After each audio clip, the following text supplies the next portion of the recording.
Welcome to Beyond the Brackets. Let's begin with Poisson distribution, which is widely used for counting occurrences of events. Poisson distribution is suitable for rare events where the probability of occurrence is very small and the number of trials is very large, with NP remaining finite. As an example, consider a number of typing mistakes on a page. Here, the number of opportunities for mistakes is very large, whereas the probability of a mistake at any particular position is very small. Similarly, number of phone calls received in a minute. Calls may occur randomly over time, but when we count the number of calls in 1 minute, there is very small probability of receiving a call. And all such examples where the number of trials is very large and the probability of occurrence is very small, this follows a Poisson distribution. Let's derive the Poisson distribution. It can be derived as a limiting case of binomial distribution under the following conditions. The probability of occurrence of the event is very small, that is p tends to 0. The number of trials is very large, that is n tends to infinity. The quantity lambda is equal to np remains finite, where lambda is called Poisson parameter or Poisson constant. We know that in a binomial distribution, the probability of R successes in a series of n independent trials is given by P of R is equal to NCR P power R Q power n minus R, where P plus Q is equal to 1. Since P plus Q is equal to 1, we have Q is equal to 1 minus P. Replacing Q in the binomial formula, we obtain NCR P power R 1 minus P power n minus R. Replace NCR by its identity. P power R is written as it is. 1 minus P power n minus R can be written as 1 minus P power n divided by 1 minus P power R. Since lambda is equal to np, we have n is equal to lambda by p. Replacing n with lambda by p in the expression, we get this. Taking p as the common factor from all the terms in the numerator, we get lambda into lambda minus p into lambda minus 2p, and the last term will be lambda minus p into r minus 1 divided by p power r, and r factorial will be written as it is in the denominator. P power r in the numerator is written as it is. Since lambda is equal to np, p in the numerator can be replaced by lambda by n. 1 minus p power r in the denominator is as usual. P power r in the numerator and in the denominator cancel out. As n tends to infinity and p tends to 0, so that np is equal to lambda. Since p tends to 0, each factor approaches lambda.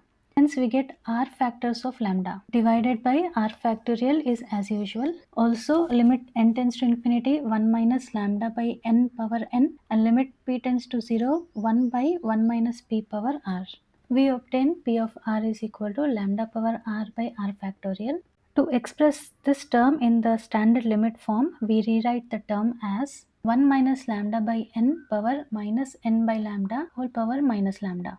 For the last term, since p tends to 0, therefore this term approaches 1. We have obtained lambda power r by r factorial e power minus lambda.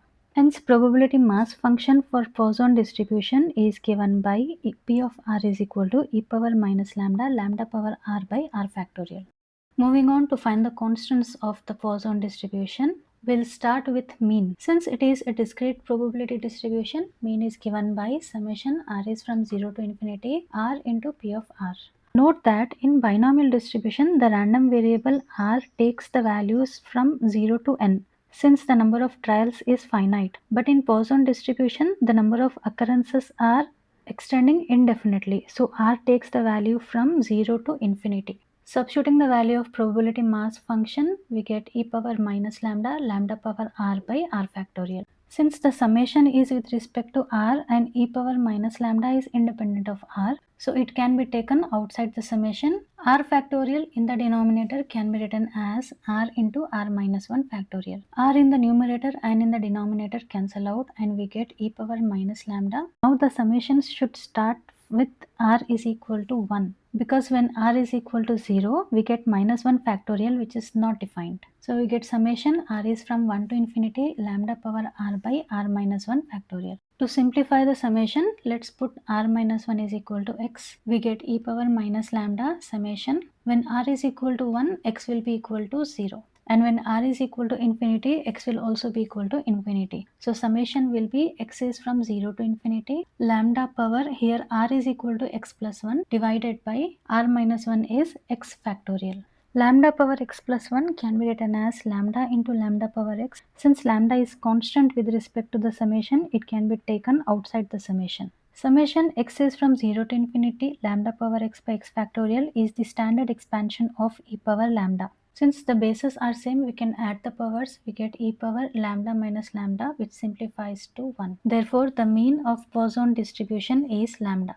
Moving on to find the variance. We know that for a discrete probability distribution, the variance is given by sigma square is equal to summation r is from 0 to infinity r square p of r minus mean square. Substitute the values of probability mass function and the value of mean as lambda. Again, e power minus lambda is constant with respect to the summation, so it can be taken outside the summation. In the numerator, we have r square into lambda power r. R factorial in the denominator can be written as r into r minus 1 factorial. Since r minus 1 factorial appears in the denominator, the summation is taken from r is equal to from 1 to infinity. R in the numerator and in the denominator cancel out, and we are left with r into lambda power r by r minus 1 factorial.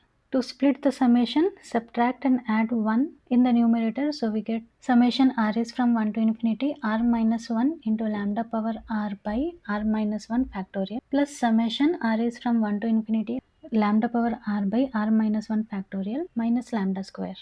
For the first term, r minus 1 factorial in the denominator can be written as r minus 1 into r minus 2 factorial, so that r minus 1 in the numerator and in the denominator cancel out, and we are left with e power minus lambda into summation.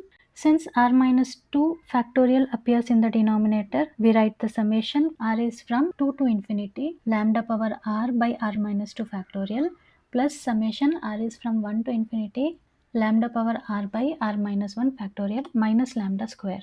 To simplify the first term, put r minus 2 is equal to x. We get e power minus lambda into summation. When r is 2, x is equal to 0, and when r is infinity, x will be equal to infinity.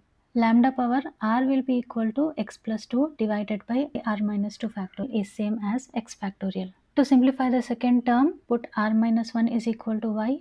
So we get summation when r is equal to 1, y will be equal to 0, and when r is equal to infinity, y will be equal to infinity.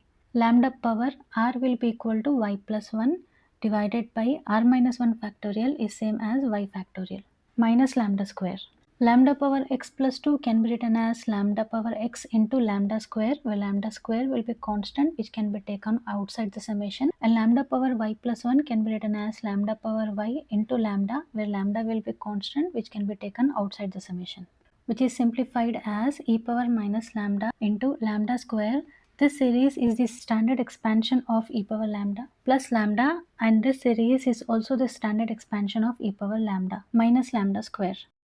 E power lambda is common for both the terms, so we take it outside. Again, bases are same, we can add the powers, so this simplifies to 1, and we are left with lambda square plus lambda minus lambda square, which simplifies to lambda.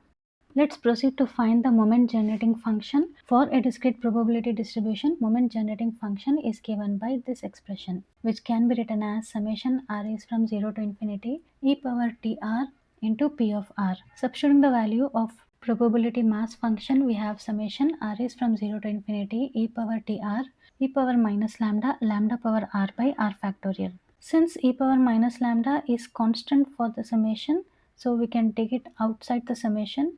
In the numerator, combine the terms lambda and e power t whole power r divided by r factorial. This series is the expansion of e power lambda e power t. Since the bases are same, we can add the powers to get e power lambda into e power t minus 1, which is the moment generating function.